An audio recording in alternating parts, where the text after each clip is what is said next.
तो भाई साहब फिर से यहाँ पे खड़ी हो गई है मेरी आंटी। तो भाई साहब हमने यहाँ पे आग जला दी है। 3 बज चुके हैं। श्रीनगर अभी है 30 किलोमीटर दूर। गुड मॉर्निंग दोस्तों, तो कैसे हो आप सभी लोग? आई होप अच्छे होंगे। तो दोस्तों मेरा नाम राहुल और आप देख रहे हैं यूट्यूब चैनल एमटी राइडर। तो आजकल है हम हरिद्वार में हर की पैड़ी में और मेरे साथ है मेरे दोस्त विजय टेनर उर्फ विजय।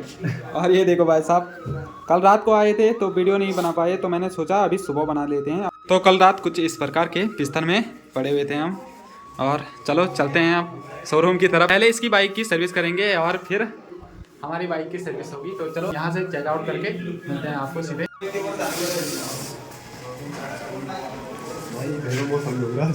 तो भाई साहब मौसम आप देख सकते हैं आज का। ये देखो भाई साहब कैसा मौसम है हरिद्वार में। और ये देखो भाई साहब यहाँ नीचे लगी हुई है मेरी बाइक और विजय की बाइक, आप देख सकते हैं ऊपर से। तो भाई साहब कोहरा ही कोहरा मचा है यहाँ, और मुंह से देखो धुआं ही धुआं आ रहा है क्योंकि इतनी ठंड है यहाँ। तो चलो चलते हैं बाइक के पास। तो भाई साहब ठंड में हमने बाइक को कोल्ड स्टार्ट पे छोड़ दिया है और विजय ने भी छोड़ दिया है, और अभी अपनी बाइक की सफाई वगैरह और इसकी कल हो गया ना उसको बैग में डालते हैं, वहाँ पे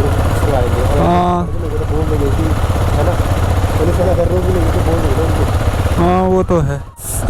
तो चलो दोस्तों निकलते हैं यहाँ से अपन लोग। बहुत ज़्यादा ठंड हो रही है भाई यहाँ, और अभी हमने देहरादून भी जाना है और मेरी बाइक की सर्विस भी करनी है। और यहाँ तो यामा शोरूम शायद से नहीं है, और अभी जा रहे हैं हम हर की पैड़ी में। तो देखते हैं वहाँ का व्यू भी आपको दिखाते हैं। तो दोस्तों कल रात को गए थे हम हर की पैड़ी। तो दोस्तों इस ठंड में तो एक बात तो समझ में आ गई है कि मतलब शहरों में जीवन कितना कठिन होता है। हम तो बोलते हैं पहाड़ों में जीवन कठिन होता है, पहाड़ों में भी होता है बट शहरों में कुछ और ही होता है भाई साहब। ये देखो सुबह सुबह लोग कोई रिक्शा चला रहा है, कोई काम पे जा रहा है, तो कोई अपनी ठेली लगा रहा है इधर उधर सड़क पे। तो कुछ इस प्रकार का जीवन रहता है यहाँ का। और इतनी कड़ाके की ठंड में भाई लोग देखो काम पे जा रहे हैं, तो इससे अंदाज़ा लगा सकते हैं कि ये शहरों में भी जीवन काफ़ी कठिन है। और अभी तक हमारे पहाड़ों में तो धूप से दोपहर हो गई होगी, क्योंकि 10 बजे का टाइम तो वैसे भी हो गया है यहाँ। तो दोस्तों कल रात को आए थे हम इसी मार्केट में। तो कल रात को इतना ज़्यादा चमक रहा था ये मार्केट की भाई साहब, आप बोलोगे जन्नत है भाई यहाँ। और अभी सुबह देखो कितनी ज़्यादा भीड़ भड़ाका है यहाँ, और कुछ खास भी नहीं लग रहा है इस टाइम मार्केट। ये देखो भाई साहब रिक्शे वालों की लाइन।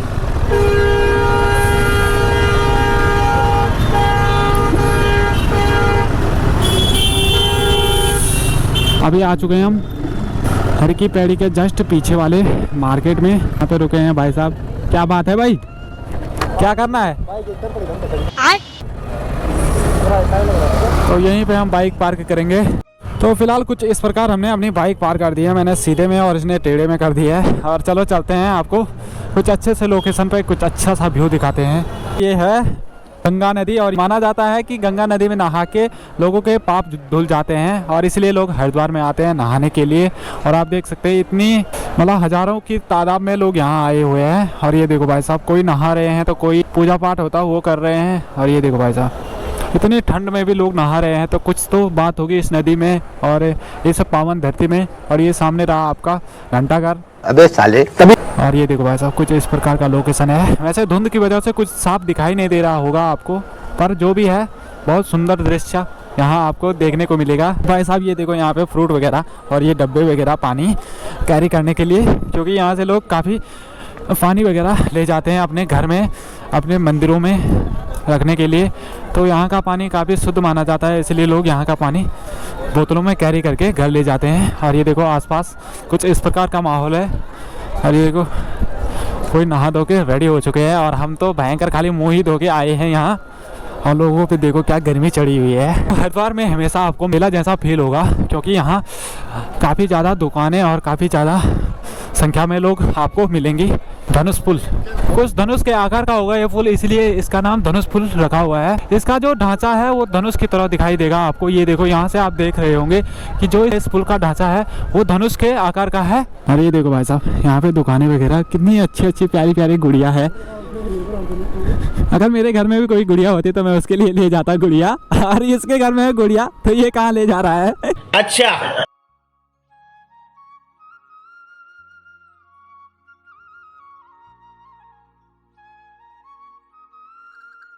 तो यहाँ पे पुलिस वालों की कुछ इस प्रकार से पोस्टिंग रहती है, जो कि ऊपर रहती है, क्योंकि ऊपर से सारी जगह दिखाई पड़ता है। तो इस साइड पूजा होती है, इस साइड लोग नहाते हैं, और आप देख सकते हैं सामने मेरे वो नहा रहे हैं वहाँ पे।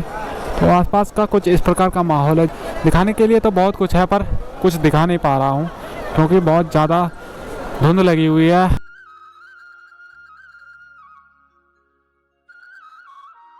गंगा नदी को सबसे पवित्र नदी माना जाता है, और हिंदुस्तान की सबसे लंबी नदी भी गंगा नदी को ही कहा जाता है।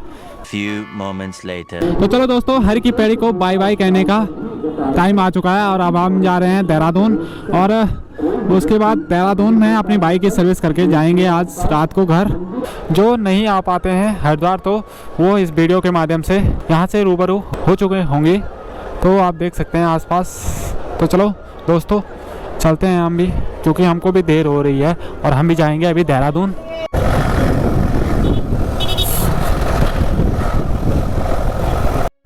तो दोस्तों, कल रात को भी आया था मैं इसी मार्केट में, और कल रात को तो कुछ ज़्यादा ही चमक रहा था ये मार्केट, और अभी तो कुछ खास नहीं लग रहा है। अभी मैं नाइट की वीडियो भी आपको प्ले करके दिखाऊंगा इसी वीडियो में।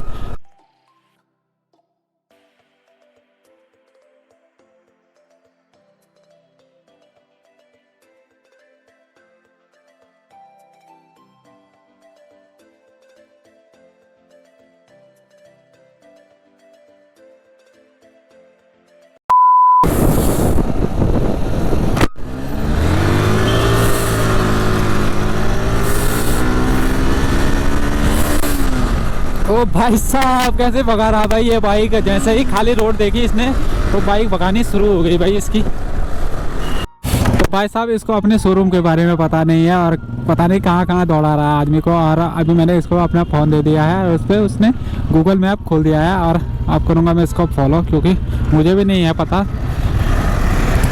क्योंकि मैं पहली बार आ रहा हूँ हरिद्वार में बाइक लेके। तो चलो मैं इसको फॉलो करता हूँ, तो देखते हैं कितनी देर बाद आता है इसका शोरूम। तो चलो मिलते हैं शोरूम पे।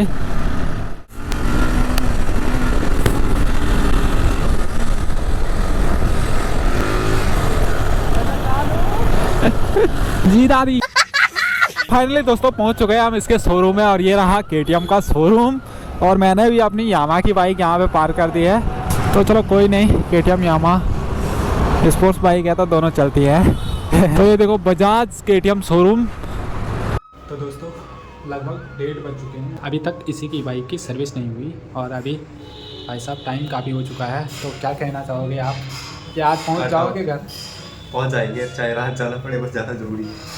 अबे साले। तो भाई साहब, यहाँ पे बिरयानी खा के पेट फुल हो चुका है, और अभी बजे हैं 2:21, और अभी ये रही दोनों बाइक, और चलते हैं देहरादून की ओर। मस्त खाना बनाया था वैसे भैया ने। तो हम तो लगाएंगे हेडफोन पे सॉन्ग, और उसके बाद चलेंगे देहरादून। चलो, ओल्ड इज गुड, अपना तो वही चलता है भाई। इसकी बाइक की सर्विस हो चुकी है, तो इसलिए वो बहुत ज़्यादा तेज़ी चल रहा है अब, और मैं भी चलता हूँ भाई उसी को फॉलो करके। देहरादून में मैं अपनी बाइक की सर्विस करूँगा। चलो भाई साहब, हरिद्वार को बाय बाय कह के चलते हैं देहरादून की ओर।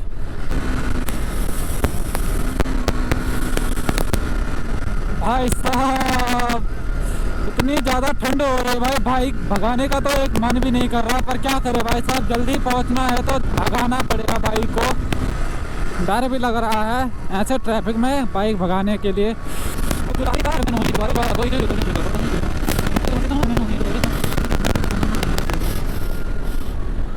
ये है हरिद्वार हर की पैड़ी, जहाँ पे मैंने आपको सुबह में दिखाया था, और अभी मैं इसी के सामने से जा रहा हूँ देहरादून की ओर। तो चलो भाई, आप हाईवे का और इन नज़ारों का आनंद लेके चलते हैं आगे देहरादून साइड।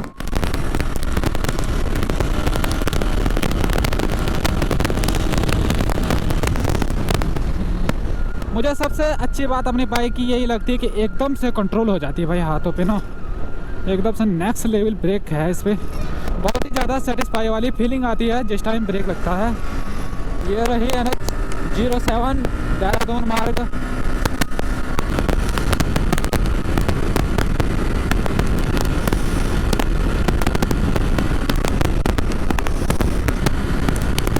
तो 12 एक घंटे बाद बड़ी मुश्किल से धूप का नज़ारा देखने को मिला।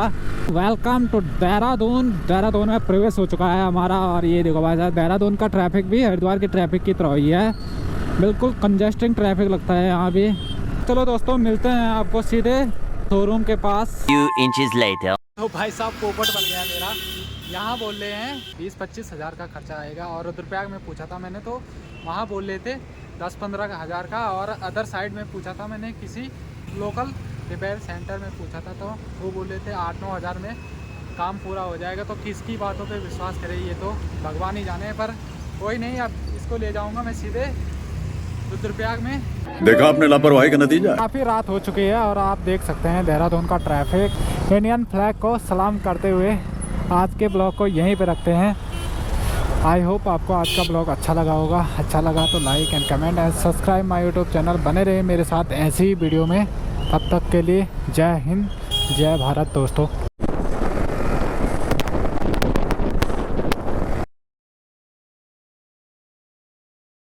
तो भाई साहब फिर से यहाँ पे खड़ी हो गई है मेरी आंटी। और ये देखो भाई साहब, इतनी घनघोर अंधेरी रात में, और ये देखो ऐसी चढ़ाई पे खड़ी हो चुकी है, न धक्का मारने के लिए है न कुछ है भाई।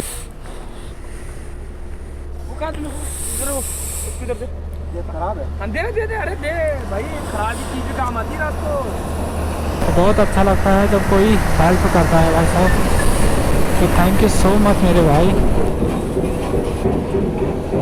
रात के 11 बज चुके हैं और अभी तक हम घर नहीं पहुंचे। और आप देख सकते होंगे मेरी बाइक ख़राब हो चुकी है। रस्सी की मदद से मेरी बाइक को खींच रहा है विजय भाई। तो अभी तक हम श्रीनगर में नहीं पहुंचे और तोता घाटी के काफ़ी पीछे हम अभी यहाँ पे है।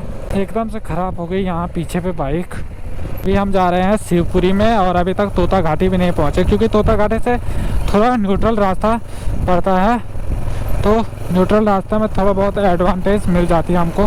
चलिए दोस्तों, हम पहुंच चुके हैं बॉडीवाला में और थोड़ी बहुत मैंने विजय की बाइक से बैटरी निकाल के और अपनी बाइक से कनेक्ट करके और थोड़ी बहुत स्टार्ट कर दिया बाइक को। देख सकते हैं भाई साहब, ये देखो भाई 1 बज चुके हैं और अभी तक हम है कोडीवाला में। अभी यहाँ से 70 या 70 किलोमीटर दूर है श्रीनगर। ब्लॉग की एंडिंग तो मैंने देहरादून में ही कर दी थी, फिर क्या करें दोस्तों, सिचुएशन ही कुछ इस प्रकार की आई थी, ब्लॉग को यहाँ तक खींचना पड़ा।